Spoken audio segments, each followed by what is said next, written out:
Welcome back, everybody, to another episode of Colony Drop, a Gundam podcast. My name is Brian.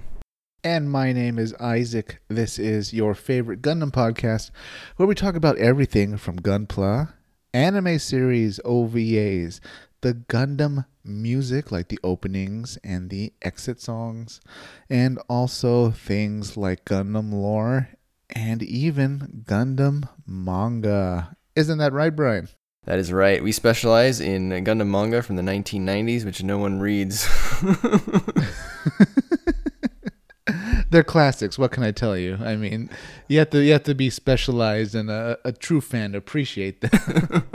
Isaac, today we are continuing our review of Mobile Suit Crossbone Gundam, a classic which the fandom loves, but has never gotten an anime series. So we're trying to see what it's all about. It's part of our UC Next 100 journey, trying to see what's out there, what Sunrise may have in store for us in the coming years. So today, listeners, I think we're going to talk about Volumes 3 and 4. And I think, Isaac, you just finished Volume 4, am I right? That's right. And I gotta say, last time I was a little lukewarm on wanting to see this as a series. But now that I'm done with Volumes 3 and 4, I'm all aboard seeing this done as a full animated series. Break this up into separate movies, make it a whole 50-episode series. Whatever you do, just get it done. Because, man, this story is just... It's really well written, isn't it, Brian? It's heating up, man. It's heating up. Yeah. I mean, there's a few tropes in there, but I think overall it's very well done. It's very well put together. You can tell that it was planned out. Took some unexpected twists this time, so I'm excited to get into it. Excited to see what you think. Launch us off, Brian. Kick us off with the, I guess, the synopsis where we left off last time, right? All right. So, listeners, if you want the background info, you can go listen to the Part 1 review. We're just going to jump right into the review and recap today. Last time, Isaac, at the end of Volume 2, the Crossbone Vanguard had just rammed their mothership, the Mother Vanguard, into Crux Dogatie's headquarters on Io, a moon of Jupiter. And they had basically just rammed it into his front door, into his house, and just wrecked his face. And he wasn't super perturbed by this. Instead, he said, I believe, let them come. And then the volume just kind of ended. So that's right where we pick up here. One of the first things we see, Isaac, is Bernadette, our favorite chibi stowaway, running through the IO facility, the IO base. And she's getting past security, Isaac. She's by herself. Last time we saw her, she had stolen a truck. She had stowed away again or had gone somewhere. So she's back, and she's on Io, and she's flashing her necklace like a little security badge, and they're letting her through. So, Isaac, your princess theory is coming true. I can feel it already at this point. I could see that trope coming a mile away. The moment I saw jewelry and like a young girl, I was like, of course she's a princess. Of course. A princess never leaves home without her royal jewelry. Right, without a piece of jewelry that'll instantly identify you to like the enemy guards. Well, it worked because she got in. We don't particularly know why she's going to get in, but she got in. We don't waste much time here, Isaac, because the Crossbone Vanguard, they're climbing down. They're going down level by level, clearing that thing out. Blitzing in with infantry, storming the castle. Leaving no prisoners either, because we get a shot of him in his... I'm going to call it his throne room, I think, even though doesn't it call it like his quarters or his office or something? Yeah, I mean, this is clearly a throne room. Yeah, it's pretty intimidating, right? Even by bad guy standards? Yeah, but fortunately he decided to cram it full of guards to try to protect himself now that the Crossbone are actually in the building. And I don't know why, Isaac, but I had it in my mind that they would storm in as infantry. Right, because they had gotten their guns out, but then all of a sudden the X1 just punches a hole through the wall, and like the whole Gundam shows up, and I was like, oh well, Dogatie's screwed now. Like, what's he gonna do? Yeah, the guards in the throne room really weren't expecting that to happen either. No, I think they immediately knew that they were kind of boned here. There's a great dramatic shot where Kincade jumps out of the X1. And he has this giant gun, which looks like exactly like the, if anyone's ever, I'm really going to date myself here, but if anyone's ever played GoldenEye 007 for the Nintendo 64, it looks exactly like the AR-33 from that game. It's this oversized assault rifle that's just a beast. And he immediately, tells Dogatie, hey, it's over, surrender or die. I thought that panel was great. What did you think of those thick guns, Isaac? They're heavy duty. They're storming the castle guns, Brian. It's as big as him. Yeah. They are massive. They're built for one thing, and that is destruction. I do have a question, though, here, Isaac, because to the listeners, the throne room looks like a bunch of very like sort of wide, broad stairs with guards all over, and then just in the middle there's this dude in this aquarium, right, which is Dogatie. Does the Crossbone Vanguard even know what Dogatie looks like? Like, does Kincade really know that the guy in the aquarium is the most important, or is that just a fair assumption if you were to walk into that room? I would assume it's a fair assumption. He's probably in like a central location, right, in the fortress. They probably were encountering more and more guards as they were getting towards there. And I guess whatever scan or analysis of the building they did before they had the Gundam attack that specific room, they probably made their best guess and say, he's probably here. Yeah. Yeah. One of my favorite parts of this scene was that Tobia started asking all of our questions, Isaac. He was like, why is this guy in a tank? What is that liquid? Is it water? Is he even a human? They really had like no idea. Oh, this is their first time meeting him. So it came as much of a shock to them as it did when we were reading and we first saw Crux Dogatie and we had no idea why there were fish in the tank and why he's blowing bubbles. So Dogatie laughs and Kincade just blows him away, just starts firing. And because Kincade starts firing, the other Crossbone people that came in there with him, they start firing too. In my head, I'm thinking, wow, I mean, there's not going to be anything left of this guy, Isaac. They unloaded 100 bullets minimum on this dude in an aquarium. I don't know, what did you think at that moment? I was thinking, it can't be ending like this. Because right. We had so many more volumes. I was thinking, he's going to like, I don't know, a hologram. It's going to be revealed to be a hologram or something was going to happen. And I was somewhat in the ballpark, right, Brian?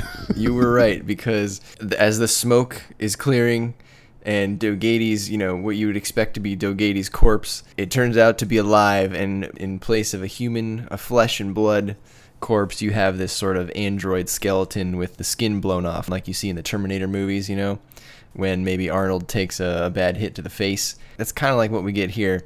And the Terminator Dogatie jumps at Kincade and he's about to kill him. But then Zabine, of all people, helps Kincade and knocks the head off of our Terminator Dogatie here. He was a robot the whole time? Right, so that's what's going through your mind, right? Like, was this dude a robot the entire time? Has he always been a robot? Is this just a fake? Is the real guy somewhere else? So we get an answer here. We still hear Crux's voice, though. He starts talking again from somewhere behind the tank. So our heroes walk through, and inside, behind his little aquarium, is this enormous device, this contraption. How would you describe this contraption, Isaac? Imagine like 6 giant test tubes that look like they're filled with like brain matter. Mm-hmm. And they're surrounding the central column that looks like a kind of your typical giant sci-fi supercomputer. We reached very Metroid Mega Man levels of like boss revelation. We did. Crux immediately begins to tell us that he's been using this device to transfer his personality into 9 bio-unit, copies of himself.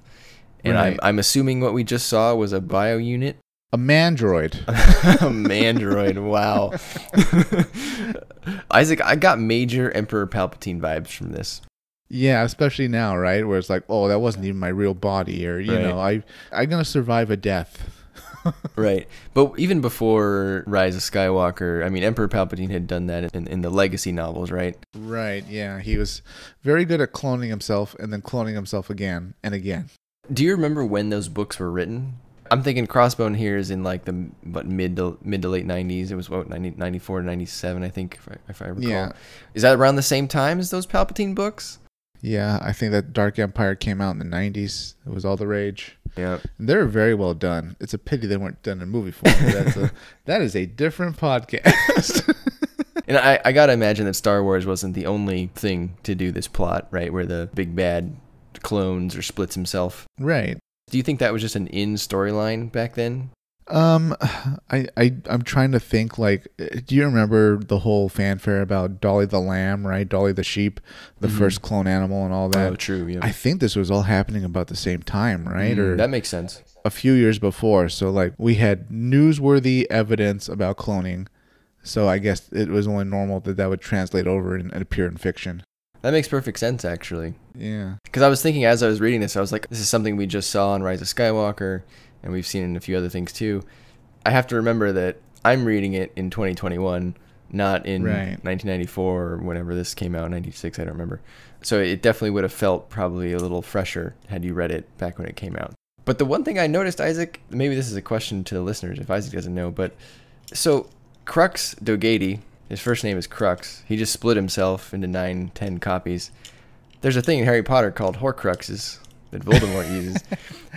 Is Horcrux a common term, or is J.K. Rowling just a Gundam fan? I don't know. I'm going to say she's a Gundam fan. You think so? I don't know. It's very similar. Xeon's green, Slytherin's green. I rest my case. I'm just saying. I tried searching Horcrux. I didn't see a whole lot of talk about it outside of Harry Potter, so I thought maybe it is an original term that she made up. It's a very interesting coincidence. Anything's possible. So Crux reveals that only one of the now 10 Cruxes is the real original Crux Dogatie. And in addition to that, he reveals that the Crossbone Vanguard's too late because the Jupiter fleet has already left. They're already on their way to Earth. And by the way, I'm gonna blow up the base in 5 minutes. So, wow, he really took the wind out of our hero's sails here, Isaac. It's very final boss, right? He makes the base reactor go critical. Yeah, this is the escape mission at the end of, your sci-fi video game. Right, exactly.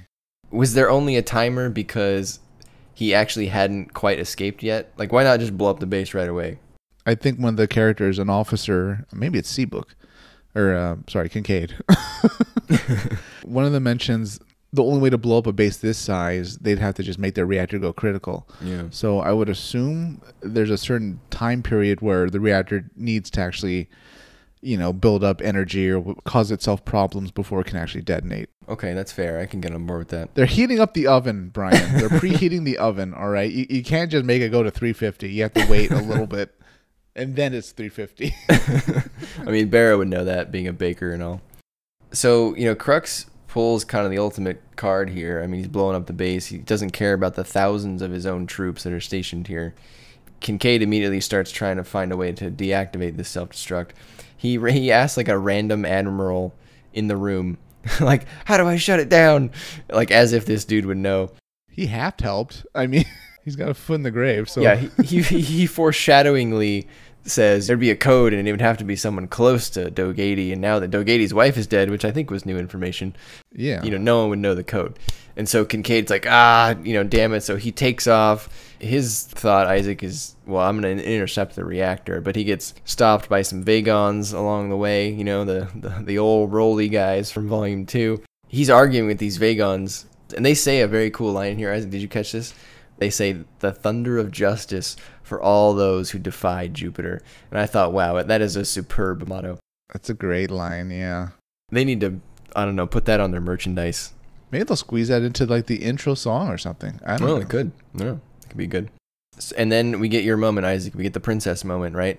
The reveal. Kincade went down that shaft to go get the reactor, but Tobia stayed to try to stop the timer. And I don't know why they were all like, Tobia, you can figure it out. Like, this poor student, he's like 15 trying to stop this nuclear countdown timer. Yeah. But someone walks up and puts a code in, Isaac. Who was it? This individual is wearing a Jupiter Empire spacesuit, if I'm correct. And when she walks into the room, the Crossbone troops in there assume they're going to fight because a bunch of Jupiter troops walk in with guns, but they just take like they're standing at attention positions. She walks right up to the area where the Crossbone troops are and reveals herself to be Bernadette. Yes. She reveals her real name to be Teneth Dogatie, the daughter of Crux Dogatie. And she says, you know what, I put this code in because my father lied to me. He told me that the people of Earth and the space pirates are barbaric, but I've seen them and I've seen no such thing. So she's no longer on her father's side, and the dying bio unit of Dogatie calls her, to Teneth, so you know that she's telling the truth here. Yeah. What's left of that head. Yeah. So there's your princess moment, Isaac. You saw it coming. Space princess confirmed, listeners. A huge ship then launches from the Jupiter colony, loaded with something called death, which I presume is the gas. Is this all the gas reserves, Isaac?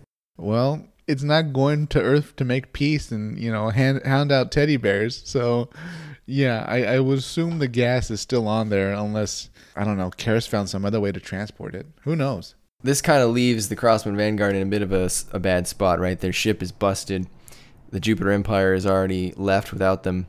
The plot kind of rushes forward a little bit here. I wasn't really clear exactly how they got to where they got next, but the story just kind of says Bernadette, being Jupiter Princess, convinced all the people that Crux just tried to blow up to help them resupply the ship, and Berah launches the Mother Vanguard, which apparently now works again, out in pursuit of Dogatie onward to Earth. Did you feel like that part was a little rushed? Yeah, a bit, but to move the story along after we've had this huge battle against Io, we gotta leave the Jupiter sphere, right? Because they, to an extent, they kind of beat the final boss. Right. They wiped out the fleet protecting Crux's little fortress, and now they gotta actually chase the real threat, which was this ship all along. Yes. Which they, I mean, I don't know how they missed this ship. It's apparently massive. They had no idea it was being constructed. Come on. Anyways, yes, now it's a hot pursuit, Brian. Yeah. The Crossbone Vanguard's goal here is obviously going to be to get to Earth before the Jovians do, or at least intercept the Jovians before they can get to Earth and end it. We flash to what we assume to be on board that ship that is left, the Jupitrus 9. The Jupitrus looks like the other Jupitrus-class ships that we've seen very infrequently in the Universal Century in the past. I don't know, what would you say? These long... They always have a really skeletal appearance to them, very cargo looking, because there's always like these modules on the outside, these globes and spheres. It has a very Jupiter look that Federation ships, Xeon ships, and any other faction, they really don't look like this. So it's very long and skeletal, kind of sinister looking in a way. Each time we see it, and the more we learn about it, it's just more massive in scale. Yes. So aboard this ship, we see Karis appointing Burns to something called the Death Gale Squadron. That's a pretty good name for a squadron. How would you rate that name? That's pretty awesome. Yeah. I mean, this is one of those instances, though, where, like, you know, clearly you guys have to be self-aware that you're villains if this is the name that you're giving yourself, right? Yeah. Right up there with Midnight Fenrir. Like, this is not a heroic name. Very true. So apparently Burns, you know, his efforts in volumes 1 and 2 have been recognized, and he's now being appointed to this Death Gale Squadron, and he's being given a new suit. There are 3 very odd-looking mobile suits in this hangar, and there are 2 others there with him. There's a younger person who we will later find out is named Geary. He or she is the leader of the Death Gale Squadron. I couldn't actually tell if he was a boy or girl. I'm pretty sure it's a she. It's a she? Okay. And then there's the second person is this woman with, you know, great space cleavage. Her name is probably the best name in the series. Her name is Rosemary Raspberry. I love it. I mean, if you're in a force called like Death Gale and like part of your name is Raspberry, you must be like sick, right? Like you do sick things to your enemies or something. You know, like that's not a sane person's name. You love pain. Yes. So then we flash over to the Mother Vanguard, and here we have the scene where Bernadette, you know, comes clean to the Crossbone Vanguard and is basically like, sorry, I lied to you, and she's all worried they're going to punish her, and Berah's just kind of like, that's cool, don't worry about it. But Zabine, we get to see his thoughts, and he's like, oh, well, she's going to make a good hostage then. And that's when you're like, uh-oh. Yeah, Zabine was like in a corner of the hallway, right? Something like that. Mm-hmm. Skulking about as usual. Nothing good is ever going through the minds of the person standing in the corner of a hallway with their arms crossed. Yeah, and with an eye patch. Can never trust someone with an eye patch. Yeah. Oh, Zabine. How did you feel, though, about that? I mean, I guess most of Zabine's plotting has been in his mind, in his thoughts, that have been revealed to the reader outright. I feel like we've been told rather than shown most of these. Is that a problem? I think that's a problem. And also, this is kind of part of why it's a problem. This Zabine feels different than the one we saw in F91. I know a lot's happened since then, but this one's almost too sinister compared to the Zabine in F91 that almost seemed like he was pretty dismissive of the whole idea of an aristocracy, and he was almost a punch clock villain, or at least, you know, self-interested enough that he would go along with Cosmo Babylonia and Crossbone, but ultimately he probably didn't think that much about it. This one, though, he's gung-ho about aristocracy, and, you know, he's got to carve his piece out and all that. Yeah, it's an interesting development for sure. Now, once you know that Zabine's on the hostage train, you're like, whoa. But you flash right to Bernadette and Berah taking a shower together. Of course.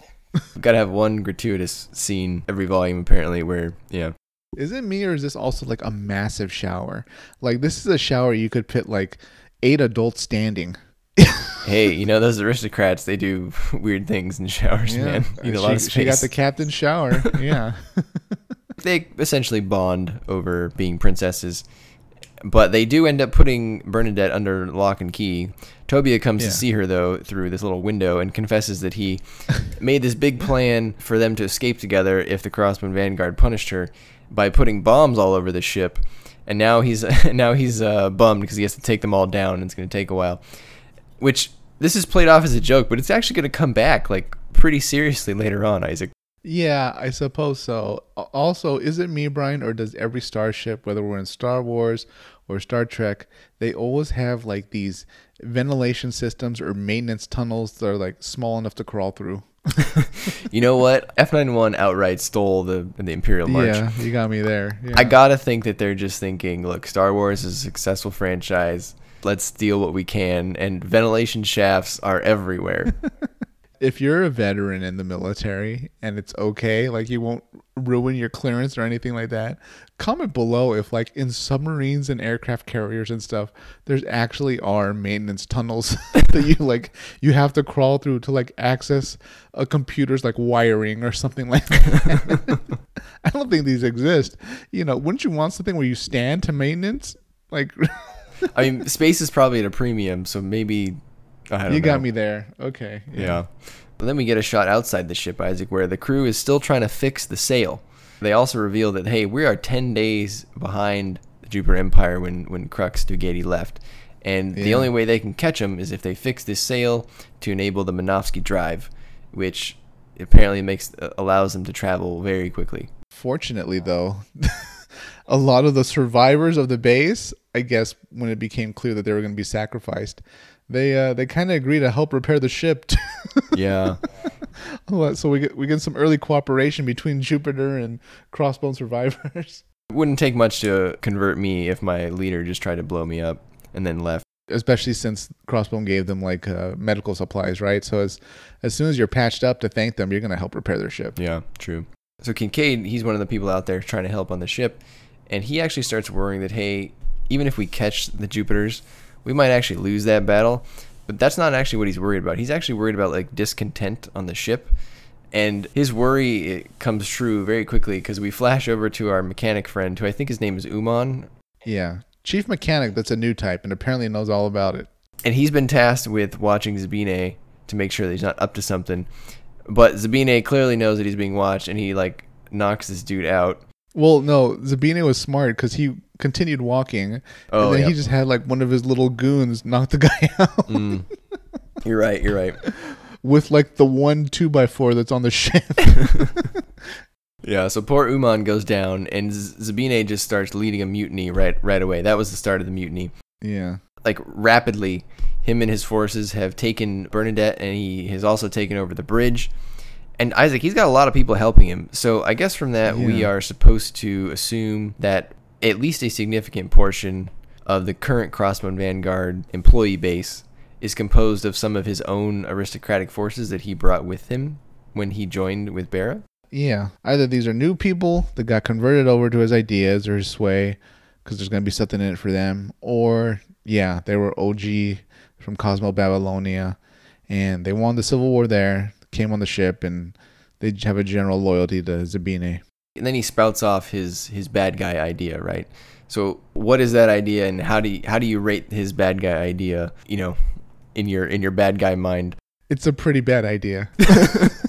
In a shocking twist, Zabine wants an aristocracy, and he thinks working with Jupiter will bring that about. Clearly, he isn't aware of how brutal they are and closed off, so I don't think they'd view him as an equal, which he later finds out is true. So, yeah, the idea of kind of turning over the ship is a really poor idea. He did kind of articulate, though, yes, Jupiter is clearly a hierarchical society that's more or less an aristocracy. I mean, they have a princess. Right. Crux might be called president, but for all effects, he's a king, an emperor. So yeah, it's essentially an aristocracy, more or less. But I don't know. This seems so out of left field for Zabine, you know, because we know the threat posed by them by now, at least, is some type of gas attack, right? Right. So Zabine in F91, and this goes back to him being pretty changed from F91. He wasn't on board with the bug attack in F91. Right. So now he's okay with Jupiter Empire gassing the Earth sphere. Even for the purpose of building an aristocracy, it's a little out of left field. Right. I think he's trying to have his cake and eat it too a little bit in some cases. Yeah. He's rushing. He does say that there are some differences between what he wants and what the Jupiter Empire does, but he thinks that if he can get into leadership, that he can change those differences over time. I mean, I've always called him an opportunist, but maybe he's also just been wanting this so long that he's overestimating his own ability here. Like, has he become too arrogant at this point, and he's in over his head? Yeah, absolutely. He sees a fleet about to take out Earth, and they've got weapons, and he wants to be an aristocrat. He probably thinks that this is his time, because playing second fiddle to, you know, Kincade and Berah probably isn't going to get him his own throne. Yeah. I mean, I guess it makes sense in terms of, is there a better opportunity to mutiny other than now? Probably not. I just don't know if it's going to work out for him. You know what? If Dorell was alive and in this story and he was doing this stuff, it would be perfect, right? Mm-hmm. That would have made perfect sense. We'd be like, of course this guy was kind of playing low-key and trying to, you know, restart the aristocracy and all that. Right. But Zabine, it feels a little bit out of left field. But you know what? We're going to go with it. He'd been through a lot. Now he's power hungry and greedy. This is what's happening. So here we go. Zabine the traitor. And you find out very quickly that he is like in the super traitor territory now, because he's already called Karis here. So Karis shows up in this ship, which I also have a question about in terms of like ship speed and ship math, but we'll get to that a little bit later. Actually, were they implying that the ship was cloaked? Because like it came out of nowhere. I agree, it came out of nowhere. They turned around and they saw the ship. Yeah, I don't think it was cloaked, but that's what I was confused about, because they said that in the beginning, I thought, unless this is just misdirection on the author's part here, in which case I guess it worked. You know, we saw Karis and the Death Gale squad on what you assumed to be the Jupiter's 9, which they said was 10 days ahead of them, but now they're here with the Mother Vanguard, who's trying to beat the Jupiter Empire to Earth by fixing their sail so they can use the Minovsky drive, which no one else has except them because they said it was top secret. But somehow, if Karis was on the Jupitrus, that means he's 10 days away from them as well, but he made the trip back quicker. I guess maybe they weren't on the Jupitrus in the very beginning of the chapter. I was about to say, they either came from the Jupitrus or they came from the Jupiter sphere. Yeah, so they had to have come from the Jupiter sphere, I think. Maybe they're just trying to rendezvous sometime with the Jupitrus. Probably. Maybe, yeah. Crux got out of there as quickly as he could because he lost his base. And then the Jibia, I don't know, probably gave instructions, hey, follow us. And by the way, we got this thing going on with a spy, more or less, a traitor on the Crossbone Vanguard. Work it out. Take the Jibia and work it out and then catch up with us. Yeah. So now it's looking real terrible for our Crossbone Vanguard pals, because not only has Zabine betrayed them, but now Karis and his Death Gale squadron have shown up in a brand new ship. Zabine starts negotiating with Karis, and Karis wants him to turn over Bernadette first, and he agrees that, you know, I will prosecute all pilots except you, and we will agree that Berah will be safe. And Berah's like, why do you want me alive? Like, how does that make sense? And he's like, well, I want you to be the aristocratic queen. And she says, but I don't like aristocracy. I gave that up, like, you know, 10 years ago. Like, what? Yeah. Why, you're still hanging on to this? This is exactly what happened. Like, we've already been down this road. But then Zabine makes a good point. He's like, well, you know, your actions say otherwise. You deploy your forces as shields. You know, you don't even fight. And I was like, you know, he's got a point there. She kind of does act a little bit like a queen. Yeah, I'm sure F9 was a difficult experience, but she is a trained pilot. He did train her. She did fairly well in the mobile suit, but now she really just stays on the bridge. Yeah, her skills have kind of regressed. Like, we haven't seen her get into a mobile suit yet, at least. Maybe she does later on, but she did very well in F91. She wants to transition to being a more organizational leader. You know? She's management only now. Yes, exactly. But even that has problems, right? As the helmsman found out. Yes. God, I should have been paying more attention to like the actual officers that joined Zabine. Maybe he was among them. Oh, wow. Could be, yeah. And in classic Tobia fashion, you know, the kid that's not supposed to be here, right? He's the one that screws up Zabine's plan because he blows up his bombs, Isaac, that he set up that was played off as a punchline earlier that he was going to have to take down. But he blows them up across the ship and, you know, throws everyone into confusion. Zabine is like, what's going on? And then Tobia rushes in Zabine tries to shoot him, but he headbutts Zabine. And then this other Crossbone Vanguard guy, who's, I guess, loyal to Berah and loves to throw knives, he throws a knife at Zabine, and it goes through his hand, which looks very painful. Yeah. And then Tobia bites Zabine. Yeah, he, like, sprouts fangs. Yeah, I don't bites know, his forearm. Chibi-like drawing, yeah. So Zabine's getting his ass kicked here. I think Zabine then retreats, and Kincade goes after him. And now the Death Gale Squadron is launching, which can't be good for our heroes. And the Jupiter Empire ship, which, as you said, is called the Gibia, Karis calls it a mobile ship, and it starts to transform, Isaac. And last time, when we were talking about Volumes 1 and 2, you said some of these designs belong in Outlaw Star. And you know what? This ship turns into like a grappler ship from Outlaw Star. And I was reading this, and I was like, well, now we're really Outlaw Starring here. Exactly, yeah. It has like a pincer on the rear side of the ship, and it opens up and attaches to the what's the name of the Crossbone Vanguard? Mother Vanguard. Mother Vanguard, of course. So now they're latched on, Brian. They're not going anywhere. It's not looking good for the Mother Vanguard. I mean, they don't have a working sail.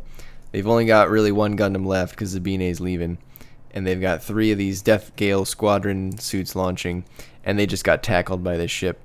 Oh, and then Karis says, I'm going out too. And don't use the gas until Bernadette's safe. So now they might get gas too, Isaac. This is an unwinnable situation here. You know, someone's going to have to pull it out of their ass. Yeah, this Gibia is a pretty powerful ship. So Zabine and Kincade are dueling outside in the Crossbones, but they're interrupted by the Death Gale Squadron, who land on the Mother Vanguard in their crazy-ass looking suits. We've got the Quavarza, the Abajo, and the Tortuga, which I assume should be called the Tortuga. I would assume so. Based on its obvious turtle-like appearance. Yes. Geary, the leader, is in the Quavarza, which is this... I don't know. How would you describe these things, Isaac? Oh, boy. It's a mobile suit with extremely long, snake-like arms. Yeah, and it's got this really big head spike, and it has a whip with a saw at the end. That's not kind. And Rosemary Raspberry in the Abajo, that one kind of looks like an oversized Jupiter Empire spacesuit to me. Yeah, it's very small, thin. I think it has like one rapid-fire gun on like one arm. But it is a teeny tiny, skinny, petite mobile suit. And then Burns, of course, is in the Tortuga, which is just this massive turtle-looking... It doesn't even look like a mobile suit to me. It looks like a Zord from Power Rangers. That's a good analysis, right? It'd be like a turtle Zord or something. Yeah. This thing looks big enough to be a ship. It's pretty large. You could probably put a Gundam inside it. Yeah. So at this point, it's 4v1 now. You've got the Death Gale and Zabine versus Kincade. So I wrote down, Kincade is completely effed. Like, what is he going to do here? Yeah. It's about to get worse, though, because they're going to start attacking. Oh. So the Abajo shoots these needles. Apparently, it's themed after a bee, so I guess it's like stinging. Quavarza, again, has the whip with the saw. Geary cuts the anti-beam cloak off with the saw. The issue here is that the Quavarza has a longer close-range attack than Kincade does, so he can't really get close enough to attack Geary at all. He tries to get close enough, and he's almost there, but Burns gets in the way and turns on this massive beam shield on his back, blocking Kincade's attacks. So Kincade really has no way to do anything at this point. Some Zondos come out to help. Kincade's like, that's a terrible idea. Don't come over here. And one Zondo is very brave and goes up and stabs the Tortuga, but a sticky goo comes out of the hole where he stabbed him and glues the Zondo to the Tortuga and basically, leaves him a sitting duck, and he just gets smashed and killed by Burns. What'd you think of the sticky stuff? It's kind of brilliant, I guess, in a way, right? It's very Jupiter Empire, right? You're going to have to, attack the hostage if you want to get to the Tortuga. Exactly. And Geary at this point reveals that, hey, these 3 suits that you're fighting right now were designed specifically to combat the Crossbone Vanguard. And as she says that, she cuts off both of the X1's arms. Wow. Now Kincade has no arms and can't attack, and they are all charging him. So he's basically surviving on his Vulcans, evasive maneuvers, and weird weapons like his foot knives. And he's trying to break their formation. I don't know, Isaac. I was like, this is bad. It's not going well. No, it's not. We're dealing with the first anti-Gundam squad. Zabine ends up having to retreat. Karis asks him to retreat, with the X2. Zabine can't really fight that well because his hand is still hurt from that knife that went through it. I think he's having trouble pushing the the controller. Tobia, being Tobia, charges in with his axe face Pez Battala and tries to stab the Tortuga, but not even the axe face of the Pez Battala can go through the Tortuga's beam shield. And so Kincade and Tobia, fly away a little bit to regroup, and Kincade's like, "Hey, Tobia, how many of those traps did you put on this ship? What can we do here? We gotta figure out a way to get out of this." Kincade's starting to figure out that each one of the Death Gale squad is better than the Crossbone in one way, but not other ways. So he needs to figure out a way to attack their weaknesses. What follows, Isaac, is probably one of the better examples of why Kincade is such a great pilot. Would you agree with that? Yeah, he's going to have to outthink these guys. Since they're working as a group, there's only one of him. Fortunately, they aren't that aware, to my knowledge, that there's been some explosives placed around the Mother Vanguard. And he puts his plan in action, Brian, to take them down and surprise them. I thought this next sequence was pretty good. I really commend the author. It's pretty complicated to do this in a comic format. Right. Without motion to convey what's happening here. And I thought he did pretty well. This is a pretty complicated sequence here. Kincade tells Tobia to get ready with the explosives and his thruster antics. And basically, he realizes that the Abajo is really fast, but its attacks can't actually fatally damage the Crossbone. So when the Abajo attacks, he just takes it. And now Rosemary's like confused because she's like, well, this dude didn't do anything. He just didn't care about my attack. So she has to get out of the way. And when she gets out of the way, that surprises Geary because Geary was behind her. And now Kincade's leading with his knife foot, and she's about to get stabbed. And so she has to get out of the way of the knife foot because she was surprised. She didn't think that he would be able to get through the Abajo. So she gets out of the way. So Burns is left, and he tries to turn on the shield, but Kincade knows that Geary was going to have to move, so he knows that Burns was going to turn on the shield, so he just goes and gets behind Burns instead, and then pushes him into the mast, or / the sail, and then he has Tobia fire the thrusters to turn on the sail, and because the beam shield is on the Tortuga, it cuts off the sail. The sail falls onto the Gibia, which was holding on to the Mother Vanguard, if you remember, with the grappling arms. And because the beam sail turned on, the beam sail is now cutting into the Gibia, just causing massive damage to basically everybody, everywhere. Yeah, it's a massive beam weapon, essentially. It's very creative. I thought that was pretty good. Yeah, and unfortunately for Burns, when they designed the Tortuga, they put spikes on the back. So when it rams into something, or it gets forcibly rammed into something, it sticks in it. Yeah, he couldn't get away. This poor dude. I kind of feel like Burns deserves something better than the Tortuga, but I don't know. He clearly didn't have a choice because he met Karis, and Karis kind of pretty much told him, "This is what's happening. Welcome to your new squad. I know you're probably really prefer our other mobile suits that you've logged countless hours in, but we're putting you in this flying tank." Yeah, it doesn't move very well. Yeah, let alone attack. It's essentially a wall. He's moving a wall. He didn't do a whole lot of attacking. Exactly. Yeah, I feel like he's underused on that squad, or in the Tortuga at least. Yeah, he wasn't too thrilled about having to answer to Geary either. Definitely not. So it's not going well with the Gibia, but Karis just up and boards the Mother Vanguard himself and steals Bernadette in the most evil-looking spacesuit ever. Did you see that thing, Isaac?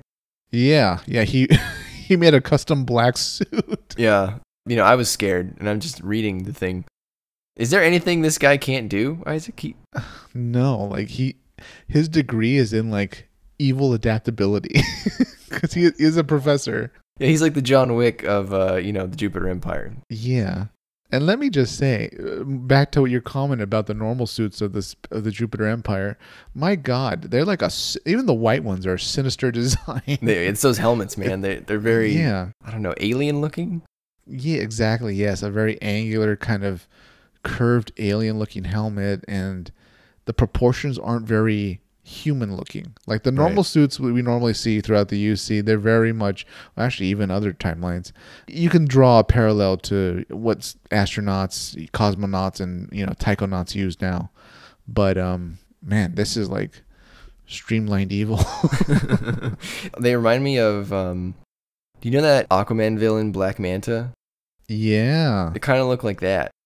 Okay, I was gonna say Yellow Jacket from Ant-Man. Oh yeah, that too. Yeah. Watch out. Fortunately for Kincade, now that the Jibia has taken a beam sail to the body, their ship is basically running out of power, and it's questionable now whether they can catch up to the Jupitrus.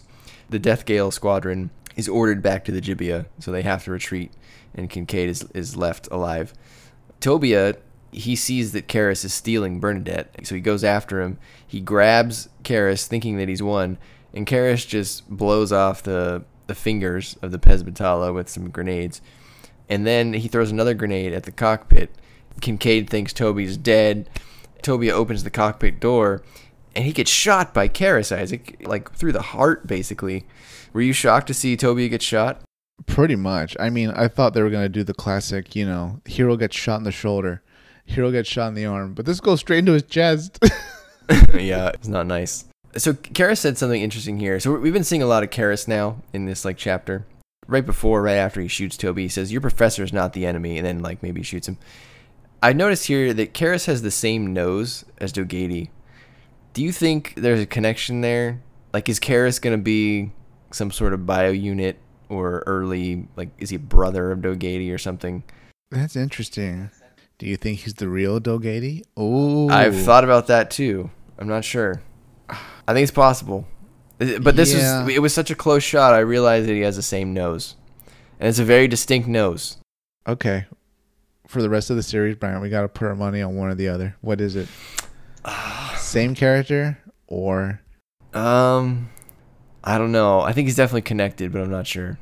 I'll double down and go different. You say same. Okay. Because you caught it. So all right. We'll see who's right with it. Okay. So we weren't given a lot of time here, but Tobia pretty much wakes up and he's chained to a wall. So right away we know that he didn't die. So maybe that was a little bit wasted of, potential there. But it turns out that Karis actually didn't leave him out there to die. He actually took him to the Jupitrus. Here Karis reveals that Tobia is going to be executed tomorrow. In the classic, let's not kill the good guy right when we have the chance. We'll kill him at some later time. Karis presents Bernadette to Crux in a new aquarium. Bernadette's acting a little feisty here. She refuses to talk to him. I believe she calls him a mechanical puppet and demands to see her real father.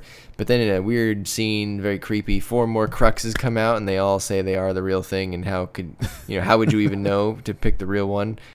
I was like, number one, this poor girl, because I imagine she had some relationship with her father in the past, and it was probably healthy, right? Or at least closer to healthy than what's happening now. Correct.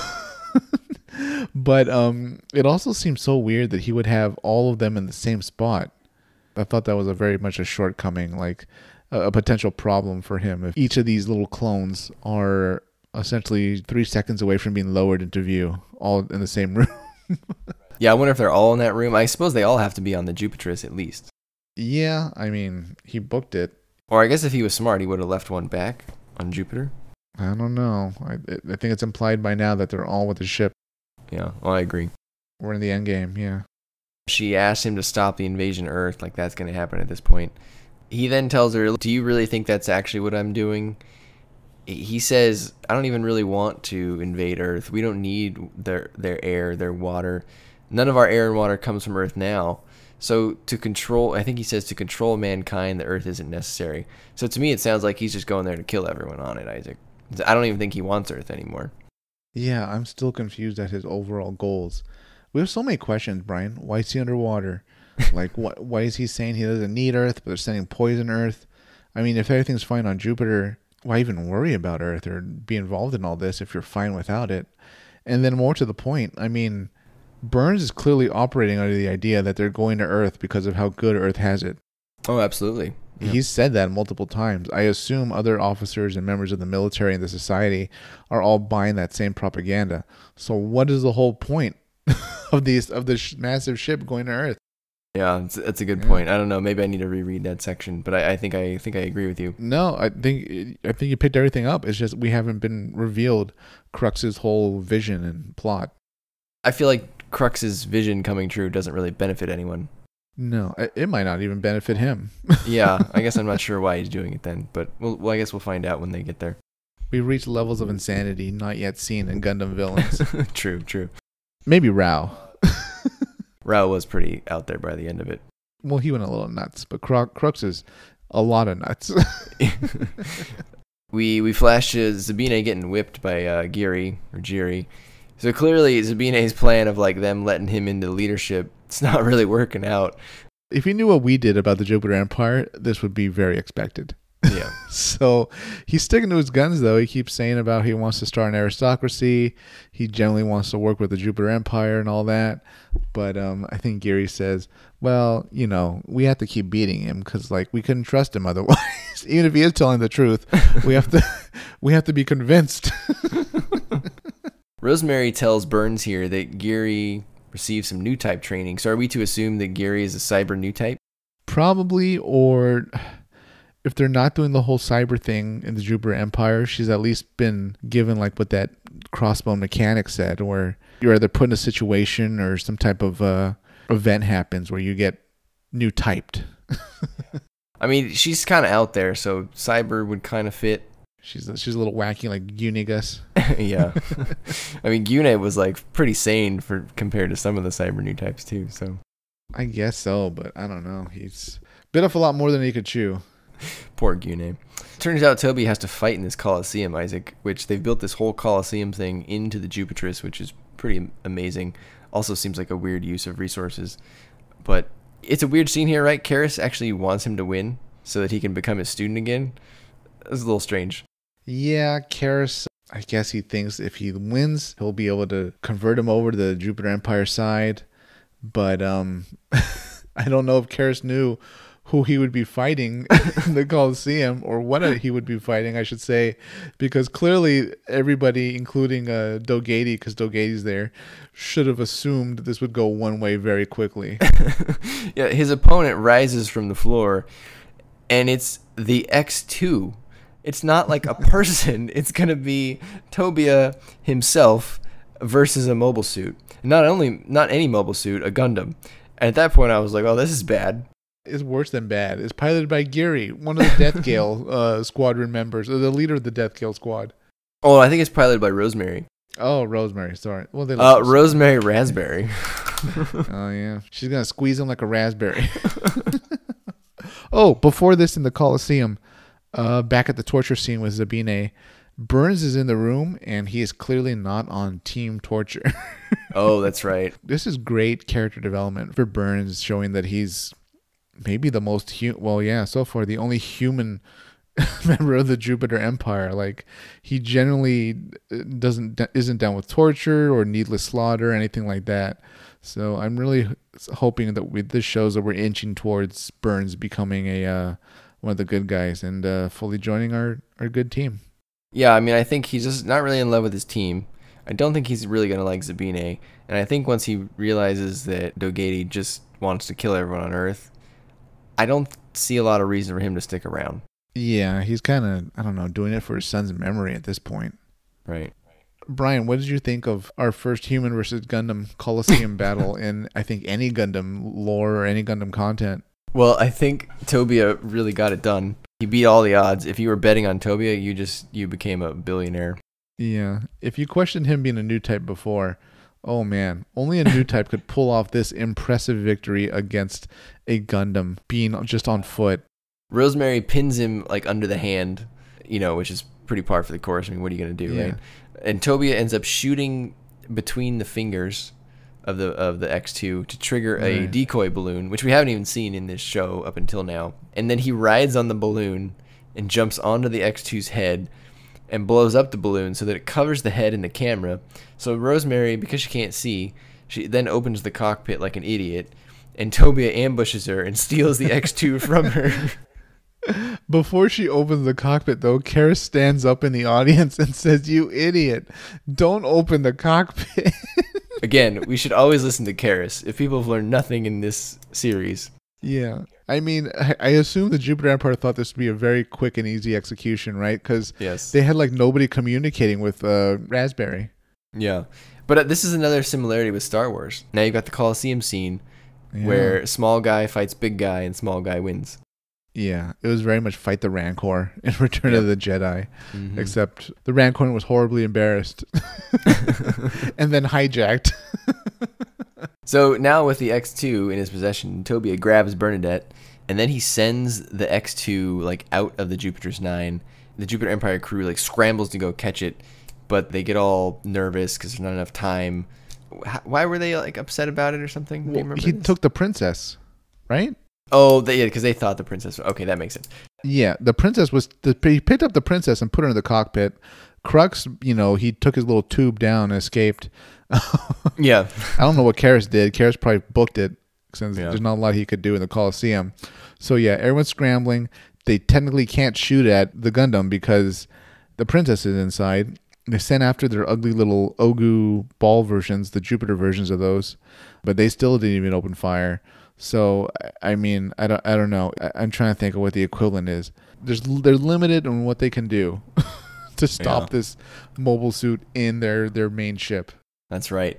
But if you're paying attention to detail here, Isaac, as a reader, you'll notice that the X-2 that left the ship no longer had its crossbones on its back, which means one thing, Isaac. It means the Crossfighter is somewhere else, Brian. Ooh, they did a big bait and switch. That Tobia, always a smart kid. It was a feint, so he sent the suit out, but he exited the suit in the Crossfighter. Him and Bernadette are preparing to escape in this fighter. Burns is skeptical. He suspects that perhaps Tobia did not just go out in the X-2. And he ends up finding Tobia and Bernadette working on the core fighter. And Burns actually lets Tobia go, but demands that Bernadette stay. And Bernadette actually wants to stay. She says, like a fool, that she's going to stay to try to convince her father. Tobia blasts off and says that, I'll see you on Earth. 3 days later, we're just told that, oh, by the way, the Crossbone Vanguard retrieved the core fighter, and Tobia must have gotten away. The benefits of being a new type. Yeah, it's all in all a very successful trip for Tobia. Yeah, he escaped, and they got back the Crossfighter. Bernadette's gonna stay on with the Jupitress, and gosh, she seems really limited in what she can do. But whatever, if she thinks this is best, maybe it'll pay off. So Tobia gets back to the Crossbone Vanguard. He tells Berah what happened. She goes on a little bit of a rant saying that, Space Noids have become, used to their surroundings. I don't think I really understood what was happening at this point. They were debriefing him, and she was kind of thinking, well, maybe Crux is thinking, yeah, humanity is clearly doing well in space. We don't really need Earth anymore to an extent. So what could possibly the ultimate goal of this plot be? She was kind of thinking out loud to an extent, trying to put herself in Dogatie's mind, I think. It didn't really help, though, because we're no closer to understanding his plot. Yeah, that's true. And so at this point, I think the Crossbone Vanguard has given up on fixing the sail. So they know that they have at least 2.5 months to get to Earth from where they are now.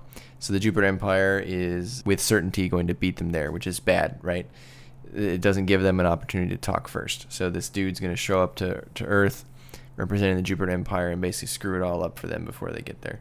And we see that immediately, because when we flash to them reaching Earth, they've basically already lost a bit, because Crux, not only did he get there first, but he's introduced himself already as an ambassador of the Jupiter sphere, Isaac, as a very dignified individual.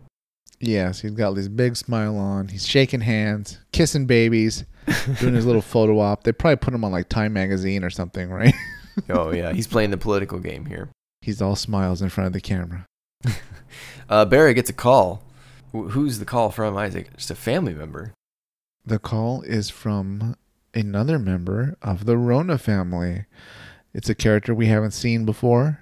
A character that's, according to Berah, she's in charge of a separate branch of the family that still holds on to the idea of forming an aristocracy, but at the same time, they don't necessarily seem too focused on seizing a bunch of territory, definitely not by using force.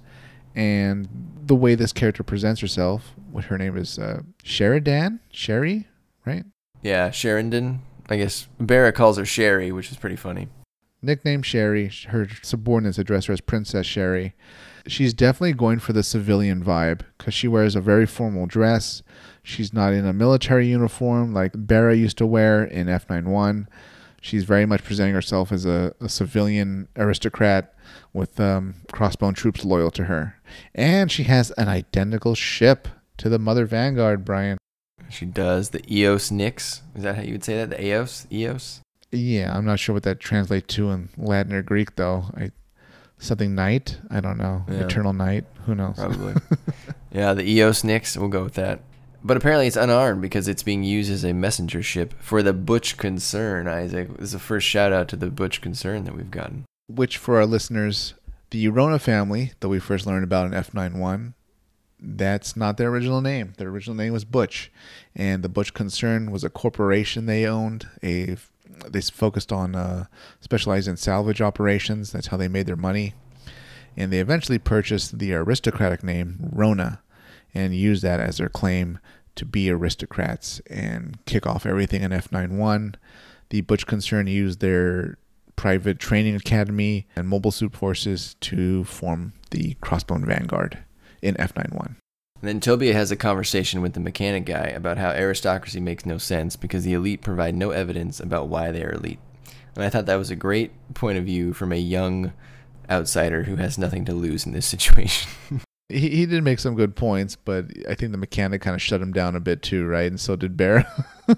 Yeah, they were like, it's not how the world works, kid. Yeah, they're like, yeah, sure, a long time ago, someone just kind of made themselves an aristocrat.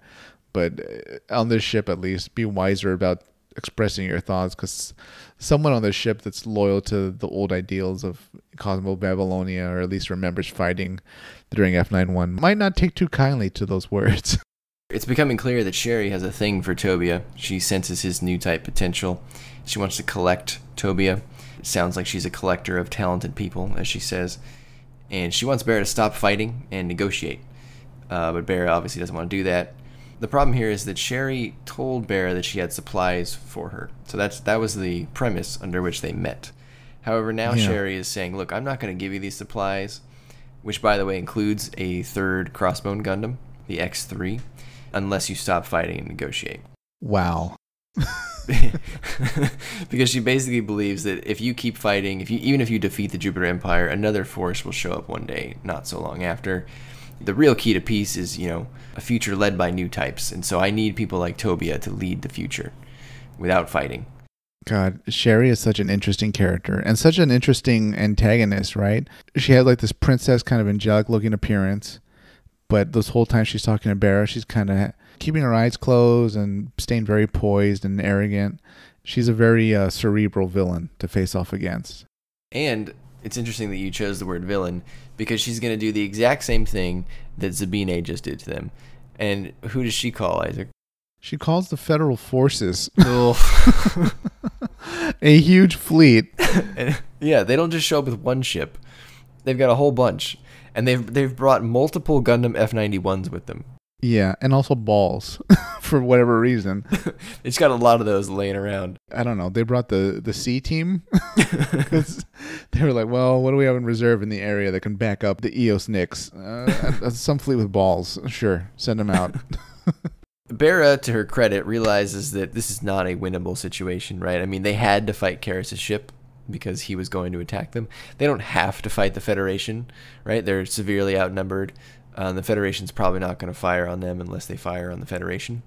And she knows they have no chance of winning, so she tells the crew, thanks for all your help, but escape on your own when they can so you aren't punished for being pirates. And then she kind of has this breakdown. She goes and hugs Kincade. And it's not looking good for the Crossbone Vanguard. And not only that, but Tobia is now locked in to the EOS Nix with Sherry. He's got nowhere to go. He's not even on the Mother Vanguard anywhere. And I think I see at least 3 F91s. And Kincade's looking at him, and in his mind, he's going through, like, can I win this battle? Like we talked about last week, Isaac, the Crossbones, they don't have VSBRs, even though they're based on the F91 to some degree, right? They're the F97. So they have no bits, no VSBRs. They're very close combat oriented. So Kincade's looking at these F91s out there flying around. He's saying, well, look, they have VSBRs. We don't have any of that. And those are still a very powerful weapon even today. It feels like we're reaching a point in mobile suit technology where, like, weapons are pretty good, and they're going to be good for a while. Like, the VSBR is 10 years old, and it's still a force to be reckoned with here. Yeah, I wonder how much of that is that there hasn't really been an answer to it. Right, True. Like they didn't develop new shields to it, and I don't think they said the beam cloaks won't make you invulnerable to it either. So you still try to avoid getting hit. Yeah. So I'm not sure what they can invent in future content that was like that can kind of rock, paper, scissors the variable speed beam rifle. But maybe they'll invent something. We'll see. Yeah. So then things go from bad to worse, Isaac, because the X2 shows up out of nowhere and takes out a Federation capital ship with a few shots. We went from suck to blow. Immediately, the Federation looks at this, sees that a Crossbone Gundam just took out their ship, and immediately blames the Crossbone Vanguard. And I guess that makes sense from the Federation perspective, right? This is a pretty genius tactic by Zabine and Crux. Now the Crossbone Vanguard, they're going to get attacked by the Federation from all angles. So Kincade and the Zondos head out. I mean, there's nothing else for them to do, right? Yeah, at this point, it's time to start fighting. You know, the Federation's going to attack you because they assume you're responsible. You got to fight this whole fleet. Now we're going to get a juicy fight scene here, Isaac, in terms of like your fandom, right? You want to see different Gundams fight each other. Well, now we're going to see the Crossbones or the F-97 fight an F-91. I was pretty excited to read these chapters. Yeah, I wasn't expecting the F-91 to do great though, just because of the fact that Crossbone's newer. Yeah, that's true. So Kincade engages his first F-91 and he cuts through its beam shield with the Zanber. He then cuts another F-91's arm off, but then he gets shot in the back, Isaac, by a darker F-91. Oh no. Custom color scheme. You know me, I like my custom color scheme ace pilots, right? That's right. It's just manga, right? So it's black and white. You can tell that it's a darker color, but you don't actually know what color it is. Turns out that it's actually like a darker purple, like a hazy dark purple, Isaac. It's kind of like the old Titans color, but more purple rather than blue. Okay. All right. I'll buy it. Yeah, it's a pretty good color scheme for the F-91, I think. I'm pretty sure the guy's name is going to end up being Captain Harrison, although I don't think we learn his name in this volume. No. So he shoots Kincade in the back. He flies by and he says, hey, you're pretty good for a pirate, and that, you know, I'm going to be your opponent. So the F-91 and the X-1 both released their face heat at the same time, which I thought was a great shot. It was very, like, menacing. That would be cool if it was animated, don't you think? Yeah, anything with the F9s, we always have to see the whole flash heat silhouette thing that happens. We then flash over to the Mother Vanguard, which is taking heavy damage, right? Just getting bombarded by these clops. And then the Jupiter Empire forces show up with the Death Gale Squadron out in front. So we've gone from, like, bad to, like, suck to just complete blow. Is that where we're at now, Isaac? Yes, we're at maximum blow, Brian. And here they come. Death Gale, reinforcements, Federation's happy to see them. Harrison and Kincade are clashing. Kincade has to use his beam shield. Kincade says, you know, you're the first person to ever make me use my beam shield, which is true. We haven't seen him use it the whole time, right? Yeah, I mean, it's a special event. So to get in close, Kincade throws both of his beam shields out in front.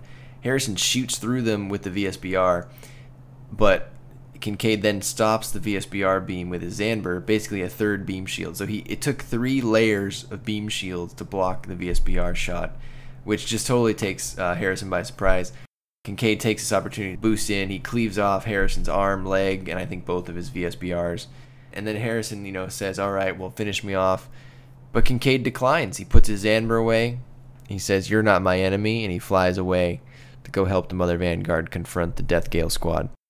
And I think Harrison realizes immediately, he's like, oh, these pirates are different. They have skills and, what does he say? Like, not character, but... honor, something like that. Something like that, yeah. I'm hoping we see more of Captain Harrison in these F91s in the future volumes.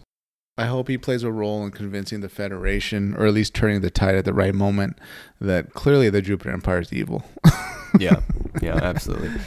And at this point, Isaac, I think we have to give some recognition to Kincade or Seabook, whatever you want to call him. At this point, I think he's proven himself to be an excellent pilot, definitely up there in my opinion in terms of raw skill and like resourcefulness. Maybe not like his new type ability per se, but if we think about what he did with the Death Gale Squadron and now with how he beat the F91's VSBR with basically a sword, I mean this dude's a pretty great pilot. I think he's out Zabine. Oh, for sure. Right. We haven't seen Zabine do a ton that was impressive other than like scheming, right? Like the trick to get the Federation to attack the Mother Vanguard and the trick to do the mutiny. That's about Zabine's strongest points. Not at this point, he's been outclassed by Seabook. Right, exactly. So if we flash over to the Jupiter's 9, Dogatie's there, and he's going to make Bernadette sortie in an automated mobile armor called the Galea. And his logic here is that I don't care if you die, but this makes for a great story if my daughter goes off and fights the pirates and wins. And even if you die, it just boosts the Jupiter Empire morale because they'll want revenge. So it's a win-win for me. It's very Might-Serona, right? Like in F91 when he told Cecily, like, well, maybe he didn't tell Cecily. Oh, no, I think it was Carozzo that mentioned that if Cecily dies in combat, Meitzer won't complain because it'll be a glorious death and they can propaganda it.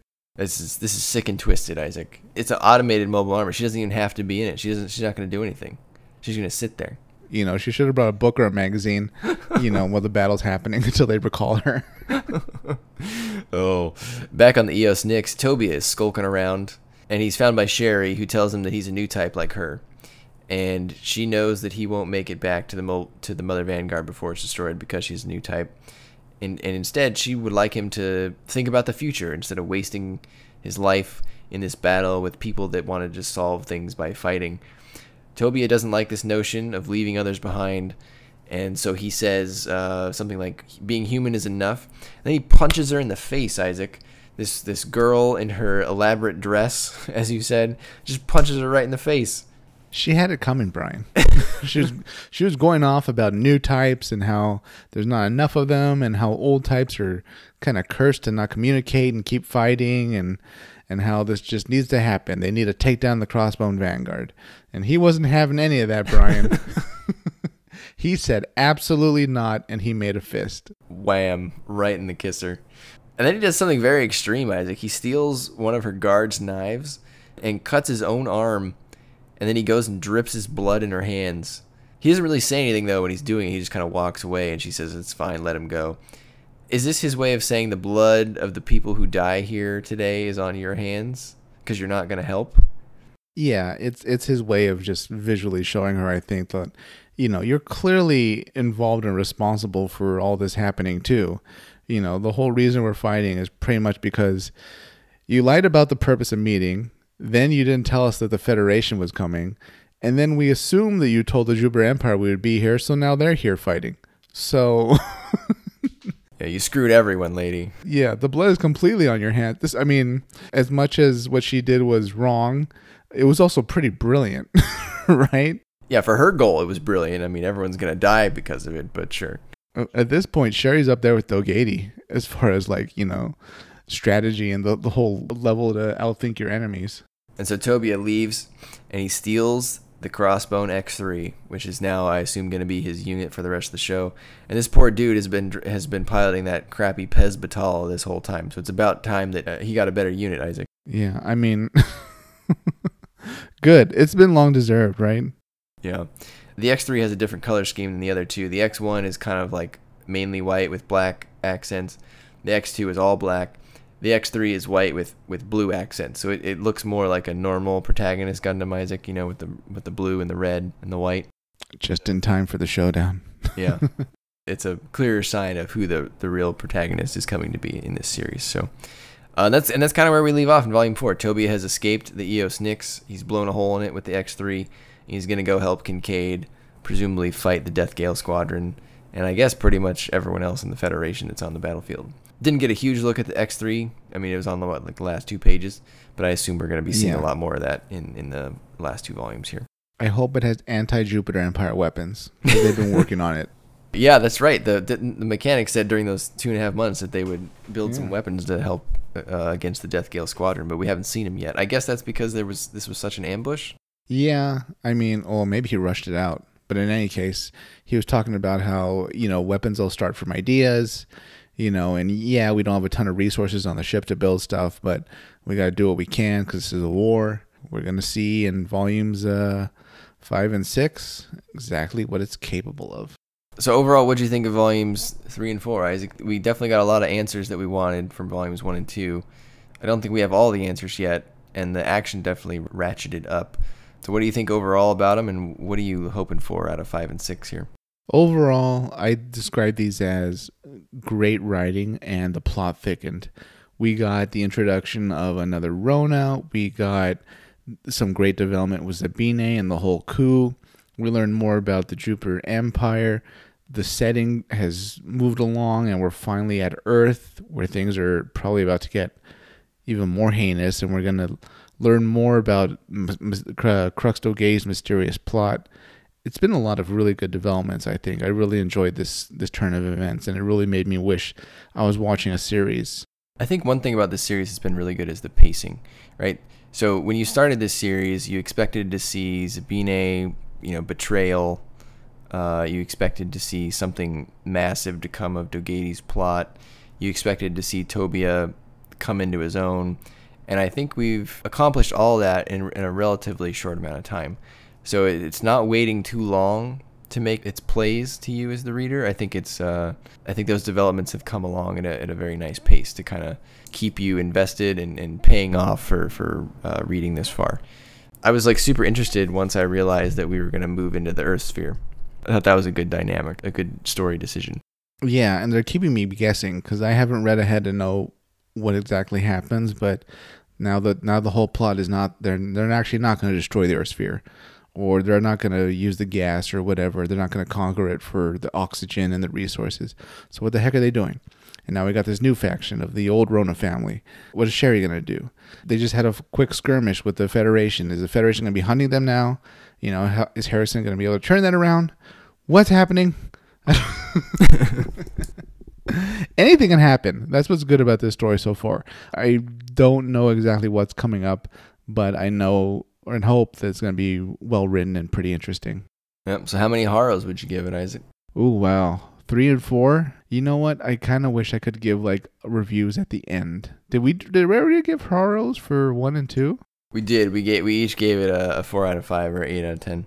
I'm going to continue that and give it 4 out of 5. Haros. Yeah. This was really well done. The only thing that kind of threw me for a loop was maybe Zabine's difference from him in F91 and here. It almost feels like a different character at this point, but time has gone by. So I'm willing to forgive that. Other than that, great mobile suits, great combat, great character development, setting changes, writing, plot. I'm all aboard. Brian, how many Haros do you give volumes 3 and 4 of Mobile Suit Crossbone Gundam? I think I'm going to stick with my 8 out of 10, just like you. Again, I think it's kept our interest. Yeah. It's not gotten stale at all. I'm thinking back, like, for example, we just watched Seed recently, and there were times in Seed where I was like, oh, this is kind of plodding along. I don't feel like this is plodding at all. I feel like we're moving at a good pace, and things are constantly changing to keep you very interested, and they're changing in, like, good ways that we haven't seen. Like these volumes introduced the Federation into the mix. Now we have this sort of 4 factions, if you count Sherry as a separate faction, conflict going on. Before it was a very clear bad guy versus good guy, and now there's these other dynamics happening. So I think that's complicating the story in a good way, and I'm excited to see how it concludes. I have a feeling if it concludes strong, I wouldn't be surprised if I move it up to a 9 out of 10. We're going to give an end review in addition to the final 2 review. But man, yeah, this is just such a really good series so far. It's a pity it hasn't been animated, Brian. I don't know, Isaac. I'm thinking we see it animated within 10 years. I hope so. I mean, why not? It's so loved by the fan base. It's got such great twists and turns. It'd be a lot of fun. The only thing is, like, I would want the animation to maybe not be the same style as this manga, Yeah, I could see that. I think you're going to get a split opinion on that. I think you just got to take a position and stick with it. If you're going to do it in the style of the manga, then go for it. No, I think UC has pretty much solidified that they're going for a more realistic look. So you mean Tobia is not going to bite Zabine's arm in that in that scuffle? I doubt it. Yeah, that would really ruin the mood. The tone, I think, of the whole mutiny and coup. Yeah. If you told me at the beginning of the series that like there's going to be a Coliseum fight, I would have probably rolled my eyes and say this is going to be a crap series, Brian. Yeah. But it was done so well. I'm all aboard for whatever's next. It's a little out there, but you know what? That's what you get when you open the book with a pirate Gundam on the front. Yeah. It works. All right, everybody. Hope you enjoyed our review. Don't forget to like, comment, subscribe. We'll be back in a few weeks with our volumes 5 and 6 review of Mobile Suit Crossbone Gundam. Until then, let us know what you think about Crossbone Gundam. Which one is your favorite out of the X1, X2, X3? Which is your favorite Death Gale Squadron suit? What do you think about Captain Harrison? Is that guy a badass? Do you like Captain Harrison better? Do you like Burns better? Do you hope Burns switches sides? Which Dogatie is the real Dogatie? How come Professor Karras is still wearing a suit, even though he's like in the Jupitrus? Is J.K. Rowling a huge Gundam fan? Is Crux Dogatie where she got her Horcrux idea? Oh yeah, the missing connection. I don't know. Horcrux Dogatie. All right, listeners, don't forget, before you go to sleep tonight, stand next to your bed, salute that framed picture of Amuro Ray, the greatest of all time, and recite our Federation pledge. Into the night, Captain Bright, Londo Bell, Xeon fell, liberty and justice, Amuro trust us. You've said your farewell, now we'll give 'em hell. Good night, everybody.